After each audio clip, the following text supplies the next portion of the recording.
Our Artikulo Files presents OFW Story, Domestic Helper. Mula sa pagiging isang inabusong katulong hanggang naging isang matagumpay na negosyante. Ating alamin ang storya ng isang mapagmahal at masipag na ina na kahit anong dagok ng buhay ang dumating ay kayang tiisin para lang sa kinabukasan ng kanyang mahal na anak at may sakit na asawa. Pero bago ang kwento ay maaari bang makahingi ng likes at kung ikaw ay mahilig sa mga inspirasyonal na kwento ay aming ikinagagalak kung ikaw ay magsusubscribe sa aming channel Our Artikulo Files. I-click mo na rin ang notification bell upang maging updated ka sa mga bagong storya ng buhay. Maraming salamat po. Si Aling Maria ay isang simpleng may bahay mula sa isang maliit na baryo sa Pilipinas. Mayroon siyang 4 na anak na kailangang tustusan at isang asawa na may sakit at hindi na makapagtrabaho. Upang mabigyan ng magandang kinabukasan ang kanyang pamilya, napagdesisyonan niyang mang-ibang bansa bilang isang domestic helper o katulong. Dumating siya sa isang mayamang bansa sa gitnang silangan, puno ng pag-asa at pangarap para sa kanyang pamilya, subalit, hindi naging madali ang kanyang buhay doon. Sa simula pa lamang, nakaranas na siya ng pang-aabuso mula sa kanyang amo, sinisigawan siya, pinagtatrabahuan ng lampas sa oras, at madalas na hindi pinapakain ng tama. Minsan, nakakatanggap pa siya ng pananakit pisikal kapag hindi nasisiyahan ang kanyang amo sa kanyang trabaho.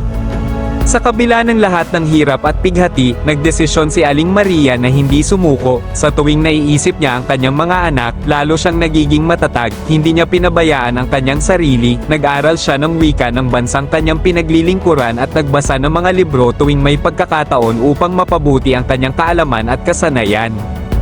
Isang araw, nagkaroon siya ng kaibigan na isang kapwa Pilipino na nagtrabaho rin bilang domestic helper. Ibinahagi ng kaibigan niyang ito ang tungkol sa isang NGO na tumutulong sa mga OFW na nakakaranas ng pang-aabuso. Sa tulong ng NGO, nakatakas si Aling Maria mula sa mapang-abusong amo at nakahanap ng bagong trabaho sa isang mabait na pamilya.